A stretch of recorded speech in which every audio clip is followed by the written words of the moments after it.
कल्पना कीजिए आपके सामने एक ऐसा स्पेसशिप हो जिसकी लंबाई किसी शहर जितनी हो। कोई साधारण रॉकेट नहीं, बल्कि 58 किलोमीटर लंबा। इतना बड़ा कि उसमें पूरा का पूरा शहर समा जाए। अस्पताल, स्कूल, लाइब्रेरी, खेत, फैक्ट्री, जंगल और इंसानों के घर, सब कुछ। यह स्पेसशिप किसी प्लेनेट जैसा होगा जो अंतरिक्ष में तैर रहा होगा। यही है क्रिसलस जनरेशन शिप, इंसानियत की अब तक की सबसे महत्वाकांक्षी योजना।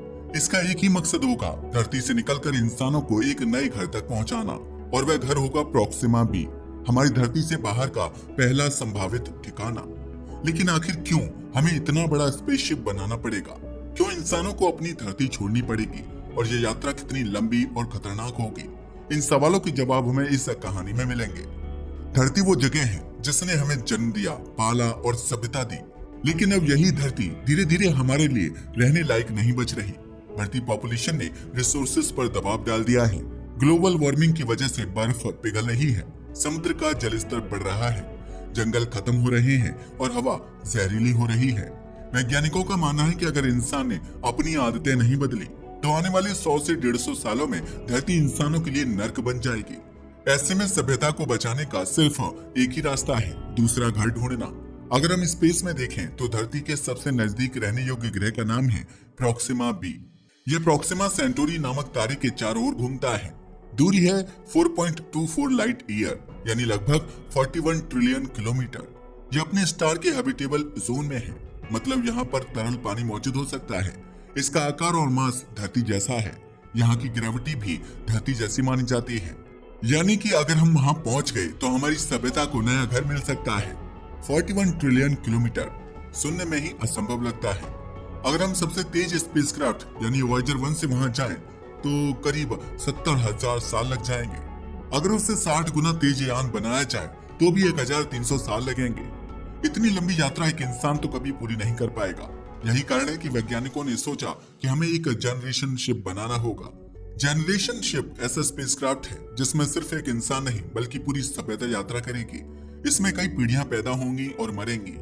लोग वहीं पर पढ़ाई करेंगे, शादी करेंगे और बच्चे पैदा करेंगे, और अंत में चौथी या पांचवी पीढ़ी प्रॉक्सिमा बी पर पहुंचेगी। यानी यह सिर्फ एक रॉकेट नहीं होगा बल्कि चलता फिरता ग्रह होगा। क्रिसलस शिप का आकार इतना विशाल होगा कि इसकी लंबाई होगी 58 किलोमीटर। इसे धरती पर बनाना असंभव है, इसलिए इसे स्पेस में असेंबल किया जाएगा। निर्माण स्थान होगा लैग्रेंज पॉइंट 1, धरती और सूरज की ग्रेविटी से बना स्थिर बिंदु। इसको बनाने में करीब 25 साल का समय लगेगा, और निर्माण के लिए रिसोर्सेज धरती और चांद दोनों से लाए जाएंगे। अगर शिप के स्ट्रक्चर की बात करें तो क्रिसलस में 3 बड़े मॉड्यूल होंगे। पहला फ्यूल मॉड्यूल 1, जो पीछे का हिस्सा होगा जो शिप को एक्सीलरेट करेगा। हैबिटेट मॉड्यूल, जो बीच का हिस्सा होगा जिसमें इंसान और उनका पूरा इकोसिस्टम होगा। फ्यूल मॉड्यूल 2, आगे का हिस्सा जो डिसेलरेशन के काम आएगा। इसका मतलब होता है गति कम या धीमा होना। उदाहरण के लिए अगर कोई स्पेसशिप बहुत तेज जा रहा है और फिर धीरे धीरे अपनी रफ्तार घटाता है ताकि किसी ग्रह की ऑर्बिट में प्रवेश कर सके, तो इस प्रक्रिया को डिसेलरेशन कहते हैं। शिप का कुल वजन होगा 2.4 अरब टन। यह स्पेसएक्स स्टारशिप से 5 लाख गुना ज्यादा भारी होगा। हैबिटेट मॉड्यूल का आकार होगा 3 किलोमीटर लंबा और 200 मीटर चौड़ा। इसमें 5 सेक्शन होंगे। फूड सेक्शन, जहाँ खेती होगी और खाना तैयार किया जाएगा। कम्युनिटी सेक्शन, जहां पार्क, लाइब्रेरी और डिस्कशन हॉल होगा। गार्डन सेक्शन, जहां बड़े बड़े गार्डन और जंगल होंगे। रिसर्च व मेडिकल सेक्शन, जहां अस्पताल, लैब और मेटल इंडस्ट्री होगी। वेयर हाउस सेक्शन, जहां मशीनें और इक्विपमेंट रखने की जगह होगी। इसके अलावा इसमें एक विशाल डोम होगा जिसकी ऊंचाई 130 मीटर और चौड़ाई 360 मीटर होगी। इसका काम होगा कि यहाँ से लोग स्पेस का नजारा देख सकेंगे। क्रिसलस शिप को चलाने के लिए इस्तेमाल होगी डायरेक्ट फ्यूजन ड्राइव टेक्नोलॉजी। इसमें फ्यूल हीलियम 3 और ड्यूटेरियम यूज होगा। शुरुआत में एक्सीलरेशन 0.1 g यानी 1 मीटर पर सेकंड स्क्वायर होगा। हर सेकंड स्पीड बढ़ेगी करीब 1 मीटर प्रति सेकंड। एक दिन में स्पीड होगी 85 किलोमीटर पर सेकंड। धीरे धीरे मैक्सिमम स्पीड बढ़ते बढ़ते 3000 किलोमीटर पर सेकंड तक पहुंच जाएगी। यही स्पीड इसे प्रॉक्सिमा बी तक ले जाएगी। शिप की कैपेसिटी 2400 लोगों की होगी। शुरुआत में 1500 लोग जाएंगे। इनमें से 700 बच्चे और बाकी 29 से 60 साल के वयस्क होंगे। कुल यात्रा लगभग 400 साल की होगी, और इसमें चौथी या पांचवी पीढ़ी प्रॉक्सिमा बी पर पहुंचेगी। जब क्रिसलस जनरेशन शिप लैग्रेंज पॉइंट 1 से अपनी लंबी यात्रा शुरू करेगा तो उसके भीतर बैठे इंसानों के लिए यह धरती जैसा नया संसार होगा, लेकिन बाहर फैली होगी अनंत अंधेरी खामोशी। यात्रा इतनी लंबी होगी कि इसमें जन्म लेने वाले बच्चे कभी धरती नहीं देख पाएंगे। वे सिर्फ तस्वीरों और किताबों से ही जानेंगे कि उनका असली घर कैसा था। यही कारण है कि वैज्ञानिक इस यात्रा को केवल तकनीकी मिशन नहीं बल्कि मानव सभ्यता का सबसे बड़ा सामाजिक प्रयोग मानते हैं। अंतरिक्ष में सबसे बड़ी समस्या होती है ग्रेविटी की कमी। बिना ग्रेविटी इंसान का शरीर कमजोर पड़ने लगता है, हड्डियां गलने लगती हैं, मांसपेशियां सिकुड़ जाती हैं और खून का बहाव गड़बड़ा जाता है। क्रिसलस में इस समस्या का हल होगा आर्टिफिशियल ग्रेविटी। शिप का हैबिटेट मॉड्यूल घूमेगा ठीक वैसे जैसे घूमता हुआ चक्का। घूमने से उत्पन्न होगा सेंट्रीफ्यूगल फोर्स जो धरती जैसी ग्रेविटी का एहसास देगा। लोग चल फिर सकेंगे, खेती कर सकेंगे और बच्चों का शारीरिक विकास सामान्य रहेगा। इस तकनीकी के बिना यह यात्रा असंभव होती। हैबिटेट मॉड्यूल में इंसानों के लिए सब कुछ होगा। शिक्षा यानी कि बच्चों के लिए स्कूल और कॉलेज होंगे, उन्हें विज्ञान, इंजीनियरिंग, कला और धरती का इतिहास पढ़ाया जाएगा। स्वास्थ्य मॉड्यूल के चौथे सेक्शन में अस्पताल और मेडिकल लैब होंगे। खाद्य उत्पादन, हाइड्रोपोनिक और एरोपोनिक खेती होगी जहां पौधे बिना मिट्टी के उगाए जाएंगे। मनोरंजन यानी पार्क, गार्डन और कम्युनिटी हॉल होंगे जहां लोग एक दूसरे से जुड़ाव महसूस करेंगे। एआई सहयोग, हर सिस्टम को आर्टिफिशियल इंटेलिजेंस संभालेगा ताकि गलतियों की संभावना ना रहे। यानी कि यह शिप सिर्फ यात्रा का साधन नहीं बल्कि धरती का एक चलता फिरता टुकड़ा होगा। यह यात्रा 400 साल लंबी होगी। पहली पीढ़ी जो धरती से निकलेगी वही असली पायोनियर्स होंगे। वे जानते होंगे कि वे कभी मंजिल तक नहीं पहुंचेंगे। दूसरी पीढ़ी जिन्हें शिप में जन्म मिलेगा वे धरती को सिर्फ कहानियों और वीडियो से जानेंगे। तीसरी पीढ़ी पूरी तरह स्पेसशिप के वातावरण में ढली होगी। चौथी पीढ़ी यह वह पीढ़ी होगी जो प्रॉक्सिमा बी पर कदम रखेगी और नया इतिहास लिखेगी। हर पीढ़ी के लिए सबसे बड़ी चुनौती होगी मानसिक मजबूती और सामाजिक संतुलन की। इतनी लंबी यात्रा इंसानों के लिए सिर्फ तकनीकी नहीं बल्कि मानसिक परीक्षा भी होगी, क्योंकि वे बाहर का कोई नजारा नहीं देख पाएंगे। बाहर सिर्फ अनंत अंधेरा होगा। इससे डिप्रेशन और अकेलापन हो सकता है। अगर उनकी जनसंख्या कम हुई तो सभ्यता खत्म हो सकती है, ज्यादा हुई तो संसाधन कम पड़ जाएंगे। इसलिए जन्म पर सख्त नियंत्रण रखना होगा। शिप में लोकतांत्रिक प्रणाली और एआई आधारित प्रशासन होगा। इंसानों के फैसलों में मशीनें मदद करेंगी ताकि विवाद ना बढ़े। हर पीढ़ी को पिछले ज्ञान की विरासत आगे बढ़ानी होगी, वरना तकनीकी कौशल खो सकता है। क्रिसलस को आगे बढ़ाने के लिए इस्तेमाल होगा डायरेक्ट फ्यूजन ड्राइव। इस मिशन के लिए चुने गए लोग पहले एंटार्क्टिका में कुछ साल की ट्रेनिंग करेंगे। एंटार्क्टिका क्यों? क्योंकि वह जगह बिल्कुल आइसोलेटेड है, सीमित संसाधनों वाली और कठोर परिस्थितियों वाली। वहाँ लोग सीखेंगे कि कैसे सीमित जगह में रहकर मानसिक संतुलन बनाए रखना है। यह अभ्यास अगली पीढ़ियों को मानसिक रूप से तैयार करेगा। जब शिप प्रॉक्सिमा बी के करीब पहुंचेगा तब शुरू होगा ट्रांसफर फेज। सबसे पहले बैक फ्यूल मॉड्यूल अलग कर दिया जाएगा, फिर फ्रंट मॉड्यूल अपने फ्यूजन प्रोपल्शन से शिप को धीरे धीरे डिसेलरेट करेगा। 1 साल तक स्पीड घटती जाएगी। आखिरी में सिर्फ हैबिटेट मॉड्यूल बचेगा जो 40 लाख टन भारी होगा और सीधे प्रॉक्सिमा बी की कक्षा में पहुंचेगा। इसके बाद छोटी छोटी शटल्स की मदद से इंसान पहली बार इस नए ग्रह पर कदम रखेंगे। सोचिए, 400 साल की यात्रा के बाद जब इंसान पहली बार प्रॉक्सिमा बी पर उतरेंगे तो वहां की जमीन पर उनके कदमों की ध्वनि गूंजेगी। यह वह क्षण होगा जब मानव सभ्यता पहली बार धरती से बाहर किसी ग्रह पर अपना झंडा गाड़ेगी। यह सिर्फ एक वैज्ञानिक जीत नहीं होगी बल्कि यह साबित करेगा कि इंसानियत कितनी दूर तक जा सकती है।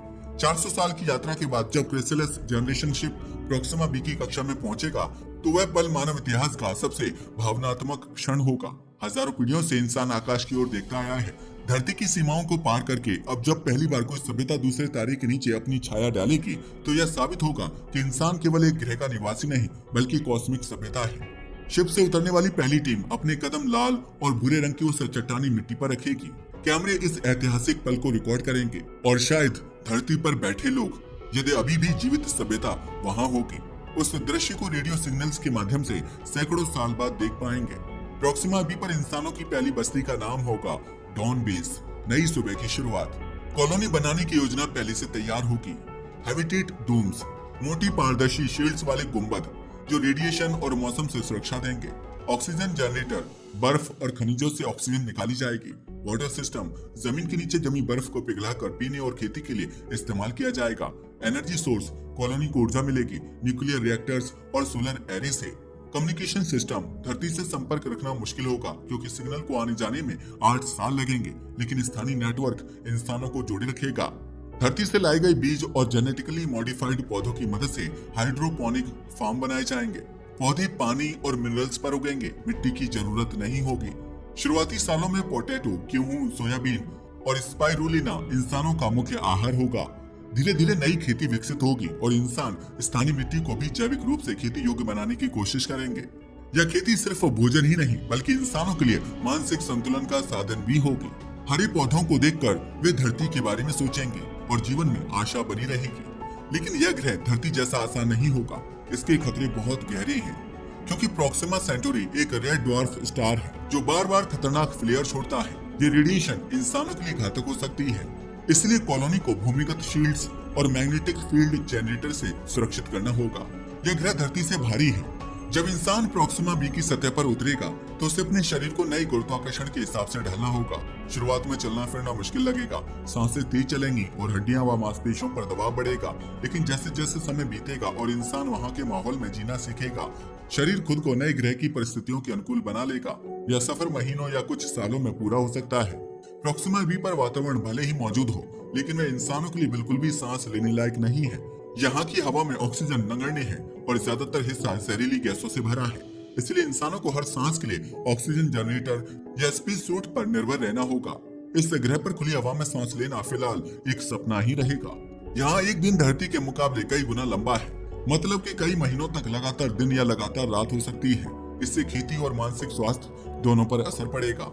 इंसान यहाँ जीने के लिए कई अद्भुत तकनीकें विकसित करेगा, जैसे कि मैग्नेटिक शील्ड। कॉलोनी के ऊपर विशालकाय इलेक्ट्रोमैग्नेटिक गुम्बद बनेगा जो रेडिएशन से रक्षा करेगा। एआई गवर्नेंस, प्रशासन की जिम्मेदारी इंसानों और एआई दोनों पर होगी। एआई यह सुनिश्चित करेगा कि संसाधनों का सही इस्तेमाल हो और विवाद ना बढ़े। जीन एडिटिंग, भविष्य की पीढ़ियों के डीएनए में बदलाव किए जाएंगे ताकि उनका शरीर प्रोक्सिमा बी की परिस्थितियों के अनुसार ढल सके। रोबोटिक असिस्टेंट्स, हर कॉलोनी में ह्यूमनॉइड रोबोट होंगे जो निर्माण, खनन और खेती में मदद करेंगे। सबसे ऐतिहासिक क्षण होगा जब प्रोक्सिमा बी पर पहला बच्चा जन्म लेगा। यह बच्चा इंसानियत का पहला नागरिक होगा जो किसी दूसरे ग्रह का मूल निवासी होगा। उसके लिए धरती सिर्फ इतिहास की किताबों में दर्ज नाम होगी, असली घर नहीं।